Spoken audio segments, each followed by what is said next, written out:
اب یہاں ایک نکتے کی بات اور سن لیجئے، ذرا توجہ فرمائیے۔ میں بات اب بہت زیادہ لمبی نہیں کروں گا، کیونکہ جو میں نے آج بات آپ کی خدمت میں پیش کرنی تھی وہ میں نے تفصیل ساری کر دی۔ اب اس کو کنکلوڈ کرنا باقی ہے کہ دل میں پیدا ہوتا ہے کہ 99 نام اللہ تعالیٰ کے تھے، تو اس میں سے رب کے لفظ کے ساتھ اتنی دعائیں کیوں منگوائی گئیں بھائی؟ اس کی ایک خاص وجہ ہے۔ وجہ سمجھ لیجئے کہ بیٹا اگر کسی وجہ سے اپنی ماں کا نام لے کے پکارے نا، فرض کرو اس کی ماں کا نام ہے ہاجرہ اور بیٹا کہے ہاجرہ ہاجرہ، تو ماں کے دل میں وہ محبت، وہ تڑپ نہیں پیدا ہوگی نام لینے سے۔ وہی بیٹا فقط امی امی کا لفظ کہہ دے نا تو ماں تڑپ جائے گی۔ امی کے لفظ کے ساتھ مامتا کا تعلق ہے، پالنے کا تعلق ہے۔ جس نے پالا ہوتا ہے اسے دوسروں کی نسبت زیادہ تعلق ہوتا ہے۔ دیکھیں، باپ کو بھی اولاد سے محبت ہوتی ہے، ماں کو زیادہ ہوتی ہے نسبتاً، اس لیے کہ ماں نے پالنے میں زیادہ کردار ادا کیا ہوتا ہے۔ اگر کوئی عورت اپنی اولاد نہیں، بہن کا بچہ لے کے پال لے تو اس سے بھی اسی طرح محبت ہو جاتی ہے جس طرح اپنے بچے سے۔ کیا وجہ؟ پالنا ہوتا ہے۔ تو اصل چیز تو پالنا ہو گئی نا۔ دیکھیں، عورتوں کو عام طور پر اللہ تعالیٰ نے دل میں نرمی دی، بچوں کے بارے میں دل کے اندر محبت دی۔ کوئی بھی بچہ روئے گا نا اور وہاں کوئی بھی اجنبی عورت بھی ہے نا تو اس کا دل فوراً متوجہ ہوگا بچہ کیوں رو رہا ہے۔ لیکن اپنی ماں کا معاملہ کوئی اور ہوتا ہے۔ اگر ماں بیٹھی ہے اور دوسرے کمرے سے وہ امی کا لفظ سنتی ہے کہ میرا بیٹے نے مجھے پکارا، اور اس کو اس کا کوئی قریبی روک دے کہ آپ نہیں باہر جا سکتی، تو وہ ماں کیا کرے گی؟ خوش ہوگی، آنکھوں سے آنسو فوراً آ جائیں گے۔ پتہ نہیں میرے بیٹے کے ساتھ کیا ہو رہا ہے، وہ مجھے پکار رہا ہے، کیوں نہیں مجھے جانے دیتے؟ تو جس طرح ماں امی کا لفظ سن کے تڑپتی ہے، مامتا اسے کہتی ہے، فوراً اس کی پکار کو پہنچو۔ بالکل اسی طرح پروردگار نے اپنے انبیاء کو یہی لفظ سکھا دیا، او میرے بندو، تم جب رب کے لفظ کے ساتھ دعا مانگو گے، کیونکہ میں پالنے والا ہوں، میری خاص رحمت، میری خاص شفقت جوش میں آئے گی، تمہارے ہاتھ نیچے نہیں جائیں گے، میں پروردگار پہلے تمہاری مرادیں پوری کر لوں گا۔ کاش کہ ہم رب کے لفظ کی حقیقت کو سمجھ سکتے۔ اس لیے جب مومن کہتے ہیں نا یا رب، اللہ تعالیٰ متوجہ ہوتے ہیں۔ حدیث پاک میں آتا ہے کہ ایک بندہ بت پرست تھا اور قدرتاً اس نے یا رب کہہ دیا، اللہ تعالیٰ فوراً متوجہ ہوئے۔ تو فرشتوں نے کہا کہ اللہ، یہ بندہ تو ساری عمر کفر و شرک کا مرتکب ہوتا رہا۔ فرمایا کہ وہ کفر و شرک کا مرتکب ہو کر عبودیت سے نکل گیا تھا، میں پروردگار اس کی ربوبیت سے تو خارج نہیں ہوا، ابھی بھی رب تو میں ہی ہوں۔ تو اگر وہ مجھے پکارے گا تو میں پروردگار کو اس کی دعا پر آمین کہوں گا۔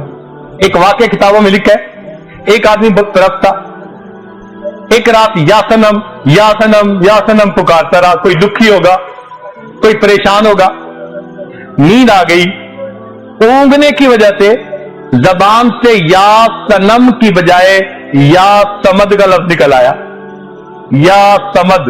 اب سمد اللہ تعالیٰ کا نام، تو جیسے ہی اللہ کا نام نکلا اللہ تعالیٰ متوجہ ہوئے، لبیک یا عبدی، میرے بندے مجھ سے کیا مانگتا ہے، کیا مانگتا ہے؟ فرشتے حیران، اللہ یہ بت پرست یہ بتوں کو پوجتا رہا اور اونگ کی وجہ سے آپ کا نام نکلا، آپ فوراً متوجہ ہوئے۔ رب کریم نے فرمایا کہ دیکھو وہ ساری رات بتوں کو پکارتا رہا، بتوں نے جواب نہیں دیا، میرا نام اس کی زبان سے نکلا، میں بھی جواب نہ دیتا، مجھ میں اور بتوں میں کیا فرق رہ جاتا۔ اللہ تعالیٰ ہمارا رب ہے۔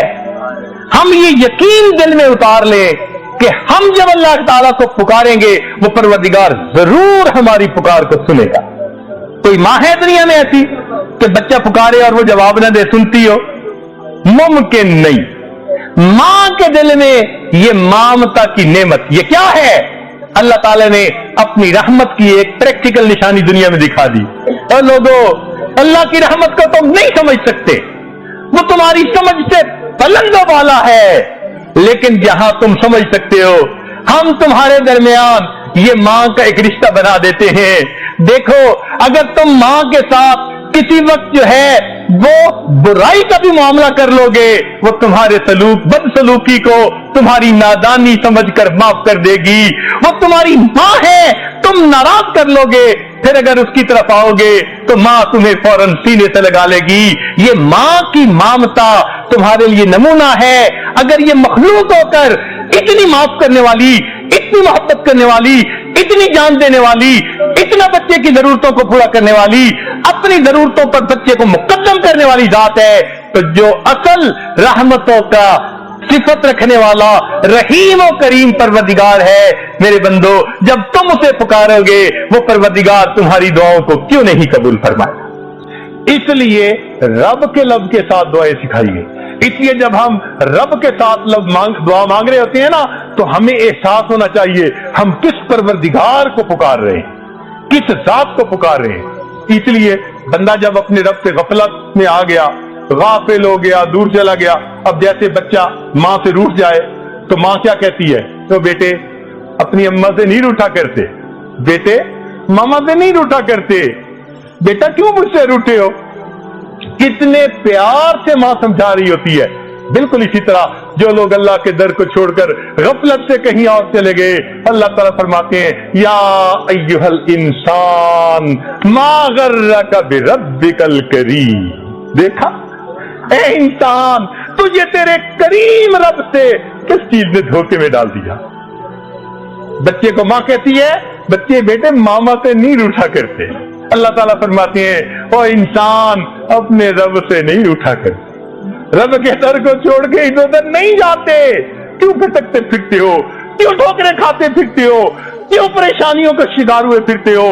کیوں دنیا کے اندر ڈپریشن میں زندگی گزارتے ہو؟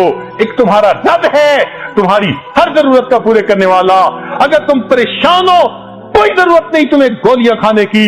رات کے آخری پہر میں اٹھ کے وضو کر لو، تہجد کے وقت 2 رکعت ادا کر کے اپنا دامن پھیلا کر مانگو گے، وہ پروردگار تمہارے دلوں کو سکون سے بھر دے گا، وہ پروردگار تمہاری ساری پریشانیوں کو دور کر دے گا.